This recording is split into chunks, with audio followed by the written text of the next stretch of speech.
Dalam kehidupan yang kita jalani, sering kita dapati bahwa umumnya Muslim, termasuk kita, senang sekali bersemangat untuk meningkatkan amal-amal saleh, sehingga dengan itu kualitas amalannya bernilai baik dalam pandangan Allah Subhanahu wa Ta'ala.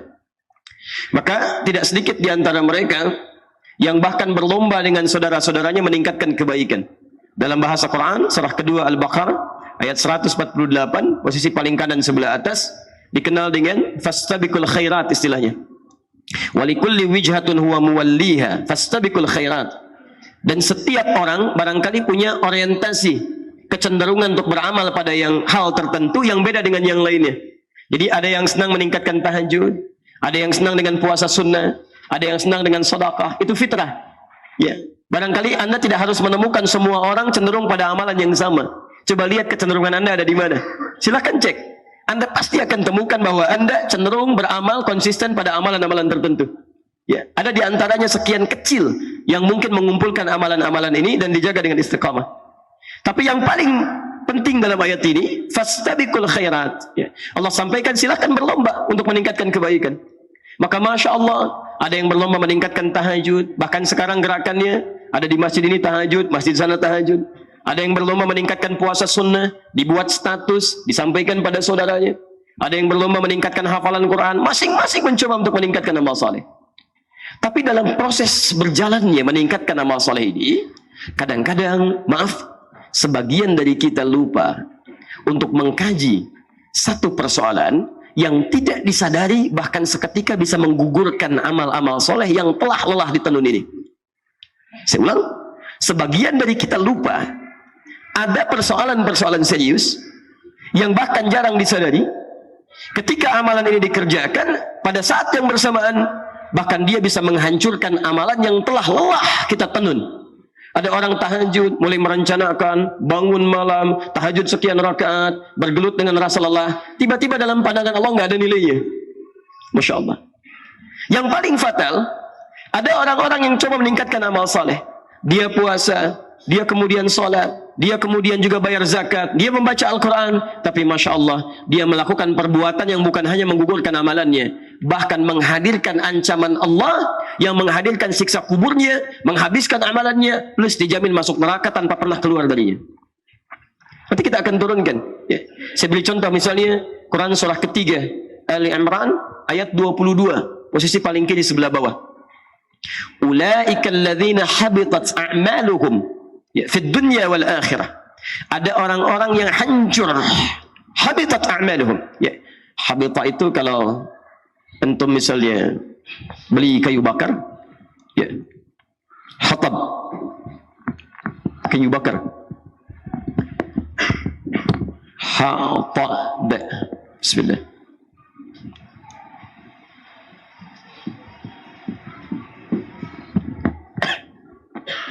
Nah, ini kayu bakar. Maaf, kalau kayu bakar itu mudah tersulut tidak? Mudah, makanya disebut kayu bakar, ya. Baik, kalau tidak mudah tersulut mungkin kayu apa gitu kan? Istilahnya bukan kayu bakar ya, kayu kuat gitu kan? Baik. Kayu bakar mudah tersulut, tersulut apa? Jelas api karena dibakar. Ya pakai apa lagi kalau bukan pakai api gitu kan? Baik, mudah tersulut api. Baik, saya mau tanya. Makhluk apa yang diciptakan dari api? Tahu dari mana? Kalau belum tahu cukup katakan baik. Makhluk apa yang diciptakan dari api? Tidak ada makhluk, Allah alam ya. Yang ada hanya pilihan malaikat, apakah jin ataukah manusia. Dalilnya Quran surah ke-15 ayat 27. Posisi paling kanan sebelah bawah di mushaf standar.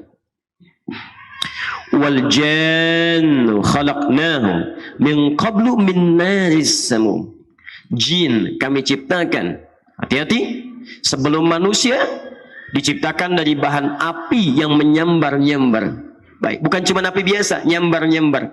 Jadi kalau Anda mendekat kepada bagian dari itu, apinya seakan mendekati Anda. Pernah Anda datang kepada satu tempat misalnya, untuk satu keadaan yang ada api yang sedang dibakar, apinya kadang nyambar-nyambar begini. Pernah merasakan itu?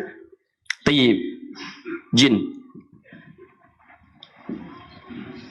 Yang jadi persoalan di antara jin yang diciptakan oleh Allah Subhanahu wa Ta'ala, ada kemudian yang mulai membangkang keluar dari ketaatan kepada Allah Subhanahu wa taala. Quran surah ke 18 ayat 50, posisi paling kanan di pertengahan. Wa idh qulna lil malaikati isjudu li adama fasajadu illa iblis. Ketika kami firmankan kepada para malaikat dan jin yang hadir pada saat itu untuk hormat kepada Adam, semuanya sujud hormat kecuali iblis. Baik. Siapa iblis ini? Kana minal jinni fa fasaqa an amri rabbi. Dia termasuk dari kalangan jin. Baik, yang berbuat menyimpang kepada Allah Subhanahu wa taala. Jin yang menyimpang. Ternyata bukan hanya menyimpang. Dia juga meminta kesempatan kepada Allah Subhanahu wa taala agar membuktikan kehebatannya, kesombongannya, ya, untuk menampakkan kepada seluruh anak cucu Adam bahwa dia lebih hebat dibandingkan dengan Adam. Apa yang dia lakukan? Dia memohon kepada Allah Subhanahu wa taala untuk membuktikan kesombongannya dengan cara menggoda anak cucu Adam. Bahkan menggoda Adam. Menggoda Adam terlebih dahulu, ya. Godaannya kepada Adam ada di Quran surah kedua pertama kali ayat 36 sampai turun ke muka bumi. Dan permohonannya kepada Allah meminta menggoda anak cucu Adam di antaranya di Quran surah yang ke-4 An-Nisa ayat 119, posisi paling kanan sebelah bawah. Tayyib. Ketika dia mulai menggoda anak cucu Adam, termasuk menggoda Adam, namanya dirubah dari iblis menjadi setan. Quran surah ke-2 Al-Baqarah ayat 36, posisi paling kiri di pertengahan. Fa'azallahuma syaitanu anhu fa'akhrajahuma mimma kana fi. Syaitan.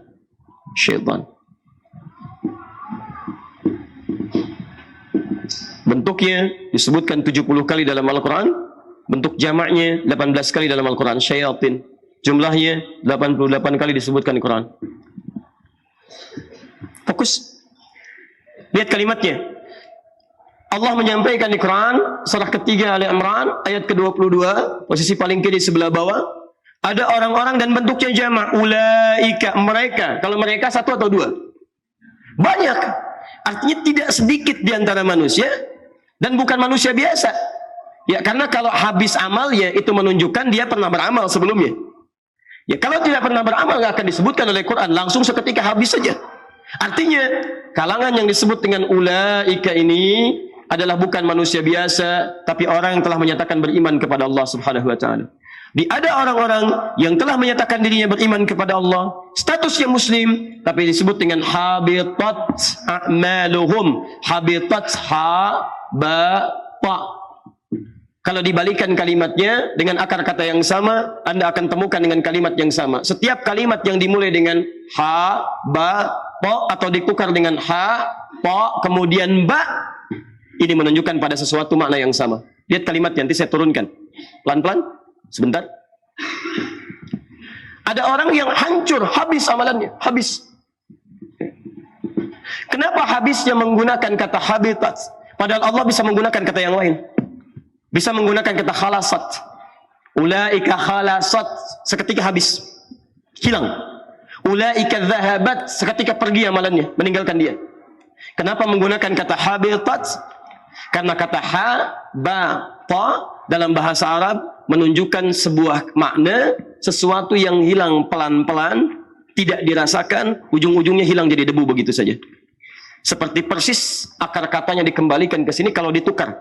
Kalau dalam bahasa ilmu sharaf ada namanya qalbul makani. Ya, pertukaran tempat. Jadi ha, ba dengan ta. Ta-nya dimajukan jadi ha, ta, ba. Setiap kalimat ditukar punya sifat yang sama. Silakan antum lihat. Kalau kayu bakar itu habisnya seketika langsung atau pelan-pelan? Mesti pelan-pelan. Jadi ada amalan-amalan yang kita kerjakan, nggak sadar pelan-pelan amalan itu menggerus amalan-amalan kebaikan kita. Habis sampai tidak terasa, jadilah debu seperti halnya kayu bakar menjadi debu ketika dibakar. Siapa yang mengarahkan ke sini? Syaitan. Karena cuma setan yang asalnya dari iblis, iblis asalnya dari jin, jin asalnya dari api. Seperti api menghabiskan kayu bakar ini, maka seperti itu pula amalan kita dihabiskan, diajak oleh setan tanpa kita sadari. Karena itulah penting kita belajar. Dalam saat yang bersamaan kita meningkatkan amal saleh supaya termotivasi amal kita menjadi baik, tapi saat yang bersamaan Anda mesti belajar amalan-amalan buruk, perbuatan-perbuatan yang tidak baik yang harus kita waspadai karena bisa menggugurkan amalan-amalan kebaikan yang telah lelah kita kenal. Jelas sampai sini? Baik. Bahkan maaf, bukan cuma habis, dijamin masuk neraka dan tidak ditolong sampai ujungnya. Wa ma lahum min nasirin. Silahkan cek ayatnya. Wa ma lahum min nasirin. Dan gak akan pernah ditolong sampai dengan hari kiamat kalau dia tidak bertobat kepada Allah Subhanahu wa taala. Bahkan tahukah Anda kawan-kawan? Maaf, di antara mereka bahkan ada yang dimasukkan ke dalam neraka Jahannam lebih duluan dibandingkan orang kafir. Masya Allah. Lebih duluan dibanding orang kafir. Ya, dan namanya pun khusus oleh Allah. Ya, diberikan nama bahkan sebelum dia meninggal kalau dia tidak mau bertobat. Ya, disebut dengan kalimat munafik. Munafik. Tayyib. Jamaknya munafikun atau munafikin. Quran surah keempat An-Nisa ayat 140. Posisi paling kiri sebelah bawah. Wa qad nazzala 'alaikum fil kitabi. Telah tetap ketentuan di dalam Al-Qur'an. An idza sami'tum ayatillahi yukfaru biha. Kalau Anda mendengar ada orang bicara tentang ayat-ayat Allah tapi mengingkarinya. Wa yustahza'u biha atau minimal mengolok-olok. Ya sudah ada firman Allah jelas, sudah ada kalimat-kalimat Rasul jelas, tiba-tiba ada yang mengingkari, ada yang mengolok-olok, ada yang mencela, Masya Allah, ada yang menganggap itu hal yang biasa, ada yang macam-macam luar biasa. Apa yang terjadi? Kata Quran, selama dia masih punya peluang, fala taq'udu ma'hum, sadarkan dia dengan cara isolasi dia. Ya, jangan respon dia, jangan baca bukunya, jangan lihat tayangannya, tinggalkan oleh orang-orang beriman supaya dia sadar bahwa dengan itu perbuatan dia keliru. Hatta yakhudhu fi haditsin ghairi, sampai dia sadar kembali kepada ketentuan yang benar. Ini Masya Allah saking sayangnya Allah kepada golongan orang-orang ini. Dan kita pun dilarang untuk mencela dulu. Dilarang, ajak dia kepada kebaikan, tunjukkan. Caranya apa? Karena ada golongan-golongan yang sudah nggak bisa dinasihati, Pak. Susah. Dia ada orang-orang tertentu yang saat antum nasihati malah balik marah-marah. Ya, karena banyak yang tertutup dalam dirinya. Ya, maaf Quran surah kedua Al-Baqarah ayat 6 sampai 7. Posisi paling kanan sebelah atas. Innal ladzina kafaru sawa'un 'alaihim a anzartahum am lam tunzirhum la. Masya Allah. Kafar itu bukan, di antara maknanya bukan hanya orang kafir, ya, yang non muslim, bukan.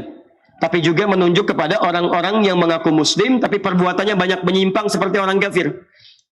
Dia muslim tapi nggak mau sholat. Dia muslim tapi menolak Al-Quran misalnya. Ya, maksudnya tidak mengambil keseluruhan dari nilai-nilai Al-Quran. Dia muslim tapi misalnya mohon maaf mengecilkan nilai-nilai Islam. Macam-macam bentuknya. Masya Allah. Wah, ini ketika muncul hal-hal yang dia senangi, dia ambil. Tapi ketika ada dalam tuntunan Islam misalnya, yang baik-baik tidak sesuai dengan harapan dia tinggalkan. Bahkan tidak sedikit mencela. Bahkan celahannya pun bukan sekedar ke Islam, ke orang-orang yang terkait di dalamnya. Oh, apa itu hubungan Islam dengan Arab? Sudah, tinggalkan Arabnya, ambil Islamnya. Oh, Arab begini. Begitu datang Raja Arabnya, tiba-tiba ceklik. Masya Allah. Kemarin kemana gitu kan? Iya, macam-macam. Jangan bayangkan yang lain ya. Saya cuma kasih contoh aja. Ya, kasih contoh. Kadang-kadang suka tidak konsisten itu kan dengan apa yang kita sampaikan. Ini teman-teman sekalian, kenapa? Karena khatamallahu ala qulubihim wa ala sam'ihim wa ala absarihim ghisyawah. Jadi ada orang yang telinganya karena kebanyakan berbuat yang salah, sering dengar yang keliru, jadi mendengar yang baik sudah nggak peka lagi. Ya, Quran surah ke-6 ayat 25, wa fi adhanihim waqra, di telinganya ada sumbatan. Jadi kalau telinga antum sering dipakai mendengar yang tidak baik, nanti kepada yang baik gak bisa dengar lagi, susah. Ya. Sama. Hati-hati. Wa ala absarihim ghisyawah, pandangannya ada terhalang karena sering melihat maksiat, makanya melihat yang baik-baik gak bisa. Ya, lihat tayangan yang tidak baik, gambar-gambar yang kotor, acara-acara yang tidak baik menurut Allah. Jadi begitu lihat orang ke masjid, gak ada getaran lagi. Lihat majlis taklim, sewot, kan? Dan sebagainya. Macam-macam. Bahkan hatinya kemudian pun susah. Kalau hatinya sudah susah, dinasihatkan pun sulit. Ya. Kamu kenapa sih begitu? Emang kenapa? Ya, kenapa sulit menerima Islam? Kata siapa? Saya sholat kok. Emang cuma kamu aja yang bisa gitu? Kamu kok gitu amat? Si amat aja nggak gitu? Itu kan si amat, bukan saya. Masya Allah. Ini banyak gitu kan? Ketika disampaikan kalimat, nolak. Sampaikan ini, marah. Ya, susah. Nah, yang seperti ini, Anda nggak usah ingatkan lagi, capek. Seringkali saya dengar ada orang berdebat begini, berdebat begitu. Yang punya masalah orang lain, yang ribut satu keluarga. Kan tidak lucu di sini. Yang punya masalah orang lain, kenapa Anda yang jadi rame? Itu kan sampai terpecah begini, terpecah begitu. Itu ujian dalam kehidupan. Nah, diantaranya kalau menemukan muslim yang seperti ini, sulit dinasihati, maka doakan dia. Doakan pada yang baik. Tapi kalau dia tidak mau berubah bahkan dengan doa, perhatikan kalimatnya. Maaf ya. Pertama, innakum idzam mithluhum. Jangan ikuti mereka. Karena sepanjang Anda ikuti orang-orang seperti ini, maaf, yang seling menjelek-jelekan Islam, memojokkan Islam, merasa paling benar, sepanjang Anda ikuti lama-lama bisa seperti mereka. Lihat ancamannya. Innallaha jami'al munafiqina wal kafirina fi jahannam jami'a. Innallaha jami'al munafiqin. Pertama, Allah menyebut mereka dengan nama khusus sebelum mereka dimasukkan ke neraka kalau tidak bertobat. Kata Allah, lihat kalimatnya. Innallaha jami'al munafiqin. Allah pasti akan himpun orang-orang munafik semacam ini. Dan kalimatnya jamak, artinya bukan cuma satu. Wal kafirin, dan orang-orang kafir. Fi jahannam jami'a, di neraka jahannam. Teman-teman sekalian, saya tadi malam menerangkan kaidah at-taqdim wa ta'khir. Ada yang diawalkan, ada yang diakhirkan. Sesuatu yang diawalkan menunjukkan prioritas utama, yang diakhirkan menunjukkan gambaran selanjutnya. Artinya nanti saat di akhirat ada orang yang dimasukkan ke neraka jahanam, ternyata bukan orang kafir duluan, orang munafik duluan. Kalau orang kafir jelas gak ada amalnya, gak ada macam-macamnya, neraka wajar. Ini orang mengaku beriman, mengaku muslim, mengaku beriman kepada Allah, tapi kalimat yang bersamaan, sikap yang bersamaan, Masya Allah, dia mencela Allah, dia mencela Rasul, dia mencela agamanya, dia merendahkan dirinya di hadapan Allah Subhanahu Wa Taala, bahkan mencela saudaranya sama muslim. Kamu, kalau orang lain tidak beriman, berbuat salah, ya neraka wajar. Kamu mengaku beriman masih begitu juga, kamu yang duluan masuk neraka. Dan jahannam, kalau sudah neraka jahannam nggak bisa keluar, nggak bisa keluar. Ya, ternyata orang-orang ini masih sholat. Quran surah ketiga, ya, Ali Imran misalnya, atau bahkan paling jelas An-Nisa, Quran surah keempat, ayat 142. Ya, masih sholat dia, masih sholat. Ya, maaf, innal munafiqina yukhadi'una Allah wa huwa khadi'uhum wa idza qamu ila sholati qamu kusala. Orang ini sholat. Abdullah bin Ubay bin Salul, bahkan kalau Nabi sholat dia saf paling depan, di belakang Nabi persis. Ini Rasulullah sallallahu alaihi wasallam, di belakangnya Abdullah bin Ubay bin Salul. Tapi Masya Allah, setelah selesai sholat, keluar Nabi, keluar umat Islam, tiba-tiba keluar kalimat provokasinya.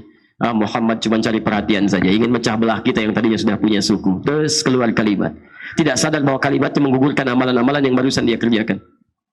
Ketika masjid sudah mulai ramai, ya Rasulullah, kita bangun masjid yang lain saja, supaya terpecah konsentrasi ini dan masing-masing bisa ibadah dengan baik. Disetujui oleh Nabi. Begitu dibangun masjidnya, Muhammad punya markas, kita pun punya markas di sini. Tidak sadar apa yang dia lakukan menggugurkan amalan-amalan dan menghadirkan dosa. Akhirnya apa? Bahkan Allah Subhanahu Wa Taala menurunkan ayat khusus seperti orang-orang ini.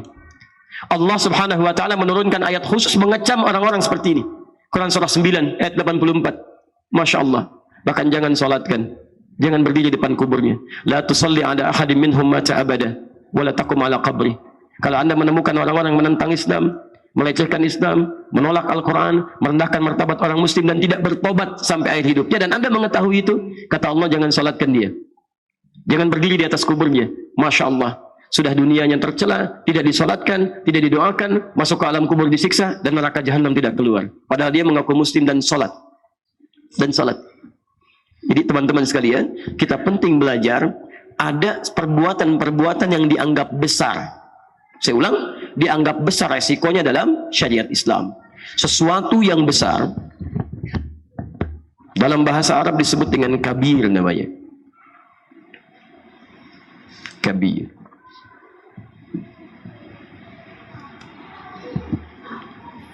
Masjid besar, masjid kabir. Baik. Bos besar, mudir kabir. Baik. Fokus. Kalau kita ingin jamakkan kalimatnya, kalau menunjuk kepada orang yang dihormati dengan kebesaran, misalnya bukan badannya, misal pengetahuannya dan sebagainya, maka jamaknya menjadi kibar. Ya, ada istilah kibarul ulama. Ini positif. Tapi kalau ingin menunjuk pada sesuatu yang besar dalam konteks yang negatif, kemudian dijamakkan kalimatnya, maka berubah dari kata kabir menjadi kabair. Kabair. Sifatnya negatif. Kalau ingin dispesifikan, misalnya ada sesuatu perbuatan-perbuatan negatif, perbuatannya ini, dampaknya bahaya bagi agama, khusus, bukan amalan yang lain, tapi amalan yang ini. sesuatu yang khusus menunjukkan kepada yang negatif, bentuknya jama', maka tambah alif lam di depannya. Maka kemudian kalimatnya berubah menjadi al-kabair. Kalau kita artikan perbuatan-perbuatan buruk, perbuatan-perbuatan buruk yang beresiko melahirkan dosa besar dalam pandangan syariat. Dalam pandangan syariat. Perbuatan-perbuatan buruk yang beresiko melahirkan dosa besar dalam pandangan syariat.